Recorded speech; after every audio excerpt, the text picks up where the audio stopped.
G'day fellas and welcome to A Casted Game. This game is another one from the Road to Red Bull Wallalol Legacy, brought to you by EGC TV. Spawning in on the northeast side of the map in the color blue, playing as the Abbasid Dynasty, we've got 3DB. Towards the south side, playing as the Red Chinese, we've got Puppy Paw. Ladies and gentlemen, this map is The Pit. If you are unfamiliar with The Pit, I don't know why I'm saying it that way, but I'm just going to say it that way from now on. This is The Pit. Welcome. This is The Pit in the middle. So big gold mines on either side of a sacred site, a couple of sheep in there, it's a nice little stealth forest, and of course a very easy to wall, not a very wheezy, a very easy to wall little choke point through that middle. In addition to that, in the corners, you've got these wonderful trade posts, which I haven't seen it yet, but I've seen people talking about it. Abbasid Dynasty on this map and trade. Just simply because think about how easy it would be for you to defend your trade. So we've obviously got B here playing as the Abbasid Dynasty. Now, I don't know whether he's going to go for this. I would genuinely be surprised if he did, just because it's, to me, it seems a bit off meta. But if there's anyone who's going to do it, it's B. B actually was playing around with Abbasid trade on Altai. I saw him do that a couple of times. So look, on this map, ideally what you would want to do is probably put like your market maybe here and here, and then another market over in this corner. And then essentially you're just going to run your traders along the back here. They go past the wood line, right along it, and then straight back up to the corner. If you really want to get fancy, you can start walling as well. You know, wall off this little segment, maybe even wall off across here, get yourself a nice little gate, something like that. Do the same over on the other side as well. And you've got yourself a really defensible position on the back there. Now, obviously, there are maps that are pretty easy to do it on already. Things like Altai, where you can already wall off the little back choke points pretty easily. And we don't see players doing it a lot. But, I mean, if there's anybody who can do it, it could be B. But nonetheless, we continue, we digress, and we take a look at how Puppy Paw is doing. He's got the Imperial Official out, obviously. We've talked plenty about it. You guys know I love to cover Chinese games, which is why there's so damn bloody many of them on the channel. I'll always try and find a game where we've got China and somebody else, just because I'm interested in seeing what China's doing. It's a weird affection, a weird affinity I've got for the civilization, but it's just the way it is. It's just the way that it is. Well, Age Up going to be coming through for him shortly. You can see the Imperial Official going to be picking up the goods and dropping it off at the town center. Boom, there it is, a 199 gold, and he's about to. There we go. Yeah, drops a few villagers out of the queue, and he's able to age up. So Imperial Academy, yeah, perfect spot. Honestly, perfect spot. I would even go maybe a little bit further back, just so you can get all of that juicy wood line in, because we can't really see from his perspective, but it's 4 tiles out. So 1, 2, 3, 4. So it probably reaches to about here. Not actually going to grab that lumber camp, I don't think, but we'll grab the lumber camp on this wood line here, I suspect, which is where he wants to go. A little bit of inefficient chopping here. We do see some players looking to go for, you know, an early sort of, if there's a straggler tree around the berries, they'll go for like the straggler tree onto the mill. That's a classic. I do love that one. But 2 villagers going to be tapping away at that Imperial Academy. We'll check on the other side of the map, where we do have B going for the economic wing. So not going to be any sort of trade wing, at least no trade wing shenanigans today. So perhaps, who knows, maybe tomorrow. But obviously on the Abbasid Dynasty, he's got a lot of options available to him. Now, one of the things that I would just like to point out is this civilization has been absolutely taking over. I don't know how, I don't know why, I don't know where it is that it started all of a sudden getting a little bit better, but to be honest, it's probably in the matchups. I had a lot of difficult matchups that seem to have gotten, I guess, a little bit easier for the civilization, and obviously they got a nice little buff recently, the 10% going to 15% for all resources, so, you know, nice little buff over there for the civilization. Both players aging up 4 minutes, the meta, pretty nice and early. We see the wheelbarrow coming in, and you're also going to be seeing that fresh foodstuffs coming in very quickly. There it is, more than enough to get it up, and there she is, fresh foodstuffs coming in, and beautiful music to tee us off. Second town center going to be coming down for B shortly as he begins work on that mining camp. 2 villagers there going to be tapping away at it. We'll head back over to the other side of the map as we begin to see villagers for Puppy Paw moving through the stealth forest. You and I know exactly what he's up to, and the question is, where does he go for this? I think your best bet is up over here on this north side. That way you hit both of the berry patches. If you stick a barbican, like, you could probably even just put it here, out of the vision, because B's, yeah, B, like, you probably put the barbican here, takes out the villagers, stays out of vision, you know, gets basically everything. The other alternative, I mean, if you really wanted to be rude, you drop the barbican right here. But obviously, kind of dangerous, just considering how the proximity to all the villages that we've got there. But looks like Puppy going to do the right thing. Goes just outside of the line of sight. I think these villagers, if they're lucky, might spot it. No, not going to be the case. Remains unseen, remains unawares at this point in time. But let's talk about how great this Barbican spot is. So knocks out the first and the second of these berry patches. It means that he's going to have to, that Puppy Paw is going to force B to expand down towards his south side. And as a result, he can sort of begin focusing down on that position a lot easier. And just by placing this simple Barbican here, prevents all of that attack or all of that sort of counterattack option towards the north side. Take a look at the line of sight that comes in all the way from here to the wood line. He gets full coverage. Villager number 1 going to be going down. Villager number 2, where art thou? There it is. And look at that beautiful Barbican shot coming through. He doesn't even realize yet. B's still asleep at the wheel. 2 villagers gone down. Thank you very much. Third one almost going to go down there, but not going to be the case. We see Camel Archers coming out, looking to help out a bit on the defense. A scout at the moment, just looking out, seeing exactly what it spots. Doesn't spot too much, it seems, just the Imperial Academy. Obviously, the Song Dynasty's through for Puppy. He's now going to start thinking about his second TC himself. Outpost going to be coming in. Beautiful little spot here. Oh my, look at Puppy Paw with the pixel perfect positioning. Damn, how's that for alliteration? I can't believe we got that many P's out in a row. And I don't even think we got a pop filter for it. So apologies to all my pop. I can't stop with the P's. Once you pop, you can't stop. Stop it, Drongo. Stop it. We're 6 minutes into this game and you're already getting yourself knocked up. Whew. Jeez, what did you do, Drongo? You got to watch out. You got to watch out, my friend. Anyway, let's move forward. Let's continue. Let's digress a little bit. Everything looking pretty stock standard at this point. We've got arrow slits coming in on this outpost, but the one thing you got to be cautious of is when there are villagers like this in mass, they are very tempted to go and siege down this outpost, especially now that it is up. The archer is going to spot out that outpost as well. No connecting outpost in the center here, which is going to sort of protect these. No real daisy chain. We do see that second town center coming down towards the south side with the deer. Pretty decent spot, honestly. It's kind of open though, so it is subject to those attacks. But B not going to be thinking about a third town center here. So going to be on. You know, typically we talk about scaling and that sort of concept of who scales better. Chinese is going to be on the equivalent of 3 town centers, whereas the Abbasid's going to be on the equivalent of 2 town centers because they've only got 2 town centers. And the one big factor that's different here is obviously Abbasid villages are cheaper, so it means that they can take that food that they've spent on their villages and spend it elsewhere. You know, whether that be their military, whether that be their tech, those are their options for them. But now we see a 7-minute 30-second town center going to be coming down here for Puppy. It looks like he might actually just be going down on the deer. A good little spot, an actual beautiful spot. No, Puppy, this is not a good spot right here, baby. I mean, to be honest, if you do put your town center on this deer, then you can't supervise the town center, and therefore you do not get that extra 20% from the deer. Imperial Academy kind of affected by the towns. You know, you guys know me. I'm base builder. Like I'm sitting here pushing up my glasses, kind of base building. So I'm a bit of a nerd when it comes to Chinese base building. But speaking of nerd, B going to be nerding up in his base. Villagers going to be heading out. Actually, villagers can't build battering rams. It's got to be archers that are doing it. And as a result, they're going to be looking to clear out this position. The consequence of going for a tower rush against a civilization that's already got the siege engineering unlocked. This is what happens. And B, unfortunately, is going to be able to counter this tower rush before it really even gets off the ground. I mean, he's done a good little job of just, you know, forcing out the berries over here. He keeps the villagers nearby as well. So in the event that there are any battering ram shenanigans that look to try and take down the Barbican, he's going to be able to provide some support to it. But villager count starting to move ahead, I suspect, for B. He's on 33 villagers compared to 39 for Puppy Paw. Holy moly. Never mind me. And now I do take that back. That's 39 including the Imperial officials. So technically he's on 38. Oh my Lord, China. Somebody stop him. He is absolutely insane.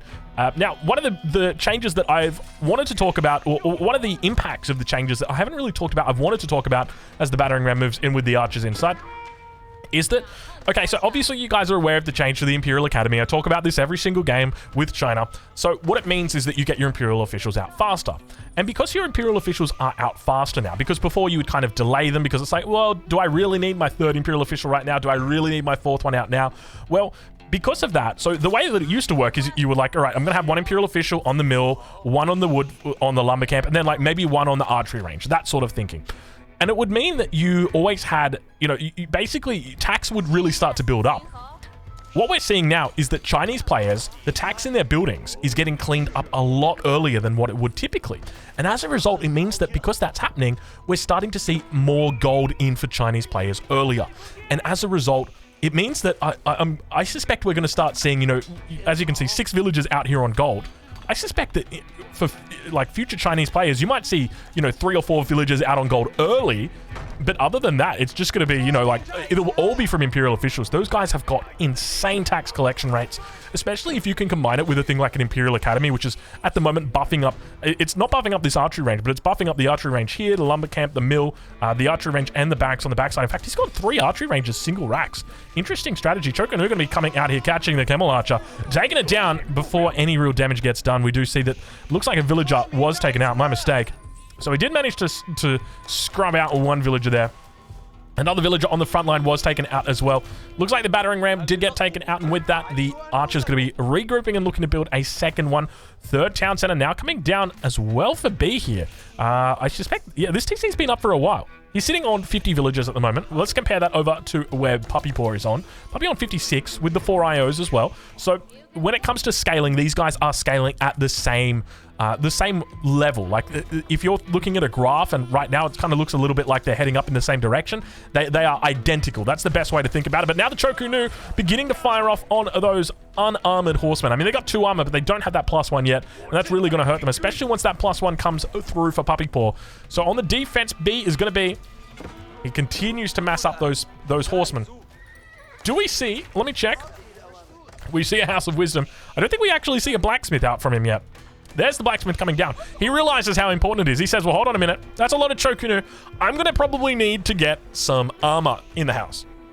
And I got to agree with you. You got to get some armor in the house. We can see he's abandoned completely this forward Barbican of the Sun. It is going to be going down, and with it, it is going to be, he's going to be losing the mill. I didn't see whether he lost the villagers on the front side. Actually, no, he didn't. He just moved them up towards this gold in the north, so still got the potential for a proxy. But we can see the Puppy Paw really looking pretty decent now, and I love this play from him. Moving forward with the Imperial official, looking to supervise the blacksmith, get these upgrades through really, really quickly. If I'm him, I want to be trying to get under this town center as quickly as possible, because now that my enemy knows that I've got all these units out and I'm going to be looking to play a bit more heavy in the feudal age, as a result, I would expect that they're going to have their upgrades coming through soon as well. And of course they do. We know that because we've got God Vision. We can see +1 coming through Iron Undermesh. And ideally you want to force that issue as soon as you can. If you can fight your enemy without their +1 and you've got yours, such a massive advantage, such a huge advantage. And now, speaking of advantages, we talked about this a bit earlier, 25 villagers all down here working on the same mill with an Imperial official, doing the right thing. And this is exactly the way you want to be doing it. Ideally, with your Imperial officials, you want to make sure that you've got them, you know, a large amount of villagers all being buffed up together. And that's what he's doing. So smart move by not moving the town center onto that. It can be very, it's almost like the easy, lazy option for you to do that. But by keeping the town center back the way that he's done here, the mill enables him to supervise. Barbican going to be going down. 8 archers still chilling inside. Why not? First, and now battering ram going to be coming through for Puppy Paw. He's going to be looking to push out here as well. See the scout get picked off. He spots out a lot of the archers here. Sees +1 ranged armor. The correct choice instead of going for that +1 ranged attack against the Chukunu. They begin to move forward. Scout going to be able to pick them off here. Puppy Paw going to be, unfortunately, taking it out. And with that, the archer's going to be forced back away from this position. All the spearmen going to be heading inside that battering ram, keeping it safe for the moment. Town Center going to be looking to fire down on a couple of these units. Watch to see how he plays it out. Interesting to note, Town Centers did get buffed from 24 to 2,500 health. But look at the damage that's already coming out. That's just pure Chokunu, baby. You don't even need battering rams at this point in the game. You just got Chokunu. They'll do all the siege for you. But a bit of a counter raid over on the west side of the map. Villagers going to be jumping inside that village. 10 of them, or 9 of them rather, with an IO. And now the raid continues down towards that southern position. No spearmen back here. Just a handful of units. Not going to be nearly enough to deal with this. And the villagers have to escape from that position. It looks like for the moment that the Imperial official may go down. But the Chokunu going to continue pushing forward. Look at the damage that they do. Slicing and dicing their way through. And they've got to fall back away from the horsemen.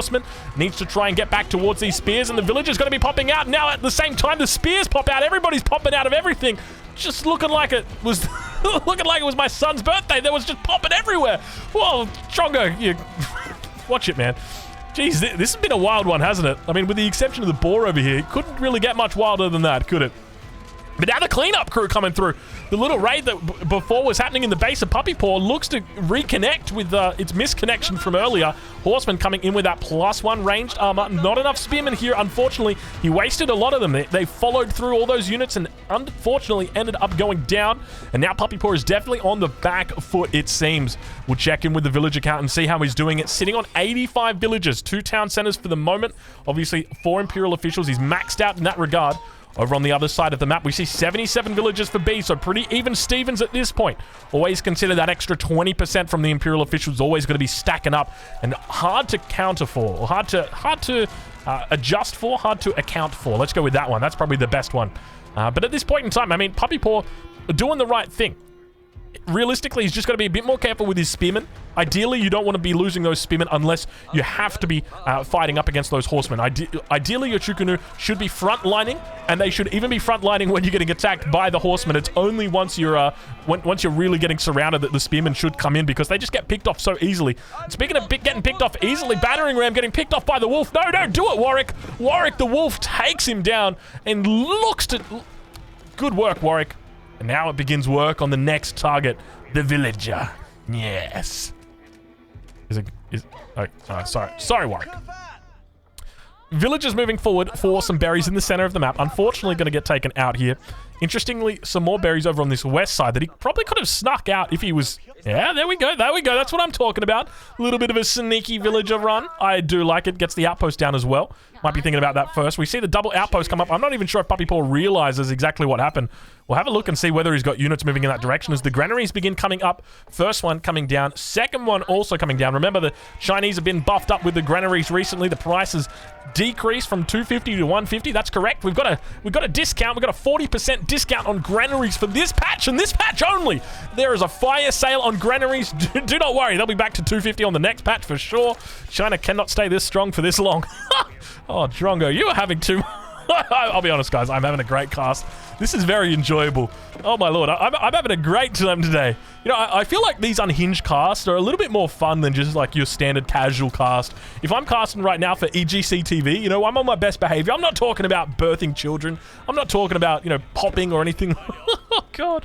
Oh, Lord. All right. Careful, Drongo. You might get demonetized here. But speaking of demonetized at the moment, these villagers might be getting a little bit demonetized themselves. But fortunately, the spearmen coming in. Nice little trades right now. Exactly what Puppy Paw needs to get back into this game. Beautiful trades here. For whatever reason, B's looked away for a second and he's lost a handful of cavalry. 1, 2, 3, 4, 5, 6, probably 7 horses on the ground there. That definitely looks like at least 4. That is close to... that is as close as you'll get to a horse orch. Stop it, Drongo. Stop it. Stop it, Drongo. All right. I'll stop. Puppy Paw now. All right, we're good. Sneaky little villagers did manage to make a life for themselves over here, but looks like Puppy Paw has realized. He said, well, hold on a minute. I know that there's berries over there. I know that there were villagers over here. Where are they? Where are they, B? And he finds them. He spots them. And turns his attention towards that position. B on the other side of the map, though, he's continuing the build-up, sitting up on 153 population, 100 economic units, 53 military. Compare that over to Puppy Paw. He's on 98 and 55, so pretty much even Stevens at this point in time. And honestly, if I'm going to favor anybody in the feudal age, it's probably China, just simply because of the Chukunu.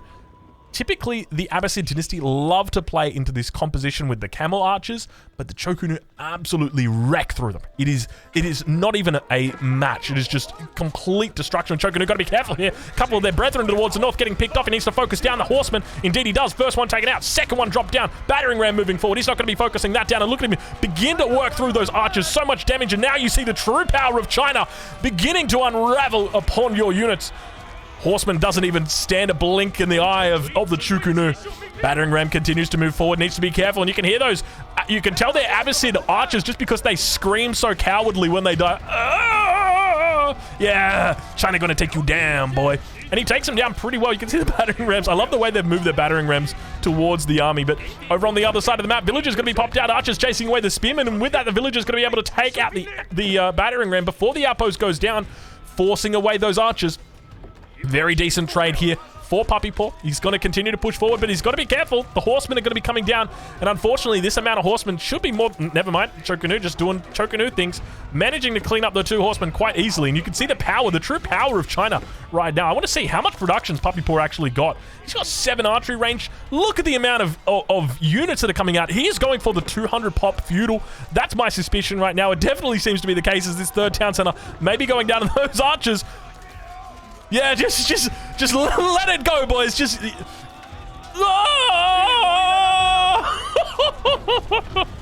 Oh my god. Oh, this game gets me.